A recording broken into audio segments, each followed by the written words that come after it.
ناظرین السلام علیکم ورحمۃ وبرکاتہ۔ میں ہوں آپ کا میزبان انصار عزیز ندوی اور آپ میرے ساتھ فکر و خبر کا خصوصی پروگرام صدائے حرا دیکھ رہے ہیں۔ ناظرین الحمدللہ یہ صدائے حرا کی 21ویں قسط ہے۔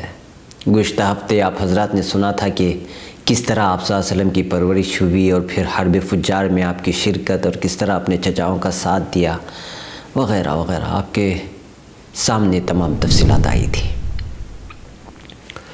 تو ناظرین آئیے اب آگے بڑھتے ہیں۔ سیرت کی کتابیں کھنگالی جائیں تو آپ کو اسی دور کا ایک مشہور معاہدہ کا تذکرہ ملے گا، جس کو سیرت کی کئی کتابیں حلف الفضول کے نام سے یاد کرتی ہیں۔ دراصل عرب قوم لڑائی جھگڑوں میں بہت آگے تھی، خاندانی لسانی عصبیت کوٹ کوٹ کر بھری ہوئی تھی، کوئی ایک دوسرے سے کمتر مانتا ہی نہیں تھا، تو لڑائیوں کا ایک لمبا سلسلہ چل نکلا۔ ان لڑائی جھگڑوں میں سینکڑوں گھرانے برباد ہوئے اور قتل و صفاقی کا دورہ تھا۔ یہ تمام چیزیں دیکھتے ہوئے اس دور میں کچھ لوگوں نے مل کر ایک معاہدہ کیا تھا کہ کسی پر ہم ظلم نہیں کریں گے اور جو ظلم کرے گا اس کو مکے میں رہنے نہیں دیں گے۔ طبقات ابن سعد کے حوالے سے سیرت النبی میں کچھ یوں درج کیا گیا ہے کہ جنگ فجار سے لوگ واپس ہوئے تو زبیر بن عبد المطلب جو آپ صلی اللہ علیہ وسلم کے چچا اور خاندان کے سرکردہ تھے، انہوں نے یہ تجویز پیش کی۔ چنانچہ خاندان ہاشم، زہرہ اور تمیم یعنی تیم بھی آتا ہے، عبداللہ ابن جدعان کے گھر میں جمع ہوئے اور معاہدہ ہوا کہ ہم میں سے ہر شخص مظلوم کی حمایت کرے گا اور کوئی ظالم مکے میں رہنے نہیں پائے گا، یعنی رہنے نہیں دیا جائے گا۔ اسی معاہدے کو حلف الفضول کہا جاتا ہے۔ اب اس معاہدے کو حلف الفضول کیوں کہا جاتا ہے؟ اس کا جواب یہ ہے کہ اس معاہدے کے اول صف میں جو لوگ موجود تھے ان کے نام فضیلت کا لفظ یعنی مادہ پایا جاتا تھا، جیسے فضیل بن حارث، فضیل بن وداع اور مفضل نامی اشخاص اس میں موجود تھے، اور ان کا تعلق قبیلہ جرہم اور قطورہ سے ہے۔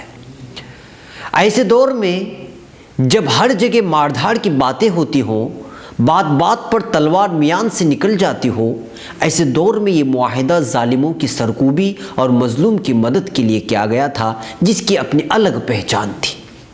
اسی لیے اس معاہدے میں آپ صلی اللہ علیہ وسلم نے شرکت کی اور نبوت کے بعد بھی اس کا تذکرہ کیا کرتے تھے۔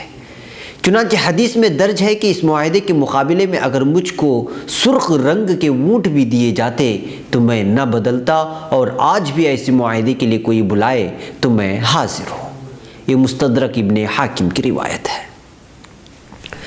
بہرکیف ناظرین، آپ صلی اللہ علیہ وسلم جوانی کی دہلیز پر قدم رکھ چکے تھے۔ گزرتے ایام کے ساتھ آپ صلی اللہ علیہ وسلم کی صفات پورے مکہ میں شہرت پاتی جا رہی تھی۔ آپ کو صادق و امین کے نام سے یاد کیا جانے لگا تھا اور ہر ایک آپ کو محبت کی نگاہ سے دیکھتا۔ اسی دوران وہ واقعہ پیش آیا جو حجر اسود کو لے کر ایک بار پھر عرب کے قبیلوں کی تلوار میان سے باہر آ گئی تھی۔ میں آپ کے سامنے یہ واقعہ تفصیلاً عرض کیے دیتا ہوں۔ آج آپ کعبۃ اللہ کو جس انداز میں دیکھ رہے ہیں یا دیکھتے ہیں، ان دنوں ایسا تھوڑی تھا۔ کعبے کی عمارت بس قد آدم جتنی اونچی تھی۔ اب ایک انسان کی اونچائی لگ بھگ اوسطاً کتنی ہوتی ہے آپ اندازہ لگا لیں، اور در و دیواروں پر چھت بھی نہیں ہوتی تھی، جیسے آج کل ہماری جیسی عیدگاہیں ہوتی ہیں نا، صرف دیواریں ہوتی ہیں، ویسا ہی کعبہ ہوا کرتا تھا۔ اور کعبے کی عمارت بھی ڈھلوان یعنی نشیب میں واقع تھا، جس کی وجہ سے جب بھی برسات کا موسم آتا پانی کعبے کے اندر چلا آتا۔ ایک باندھ یعنی باڑ باندھی گئی تھی، مگر مٹی کی باندھ ہونے کی وجہ سے وہ کب تک مضبوط رہتی، لہٰذا ٹوٹ کر کے پانی اندر آ جاتا۔